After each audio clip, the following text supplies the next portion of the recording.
Now that we've learned the breath, we can start coordinating, moving with the breath. But before we get started with that, I did want to mention that we spoke earlier about meditation being one of the tools that you can use to find your personal enlightenment in yoga. Well, you're already on your way there because the breath is one of the most accessible ways that you can learn to meditate. You have a seat, set a timer for 3, maybe 5 minutes, and you work on your 3-part yogic breath in and out through the nose, equal ratio, Ujjayi pranayama. Now, let's talk about using the breath in our physical or asana practice of yoga. Super simple. I want you to inhale, take your arms over your head. Exhale, lower your hands down back by your sides. Inhale a little slower, yogi breath. Exhale, lower it back down. One more time, inhaling in. Exhale, back down. So the slower we move, the more challenging it's going to be to stay with the breath.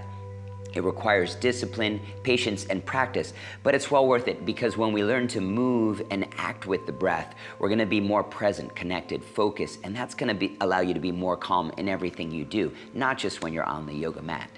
So another situation that we can really hone in on the power of the breath is when we're staying still in a more challenging pose. We feel challenged, and what happens is our mind starts to race and we go into this state of fight or flight kind of mentality. So the breath is an invaluable tool allowing you to stay calm while you're facing these changes. Let's test it out. Come on with me on the hands and knees. And then we're gonna step back to plank pose. Without saying too much about this, let's take 5 breaths. Inhale, 5.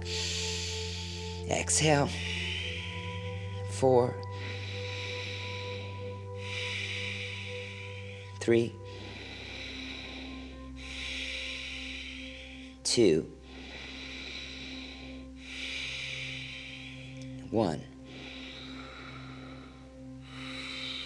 Now the trick is to slowly lower your knees back down. And then let's just come back to a seat. All right. So how did we do? Were you able to connect with an easy breath even the whole time? Were your arms trembling? If you weren't able to maintain the breath or your arms were maxing out, no worries. This is why we call this a practice. It takes time, and I promise you it does get better. So now that you have a basic understanding of the breath and that we can use it to move transitioning or when staying still, let's put this all together in a modified variation of a sequence called SURYA Namaskara A.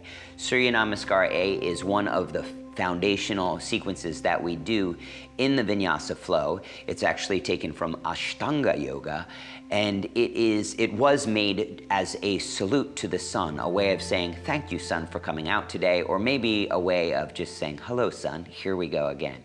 So let's take this onto our feet.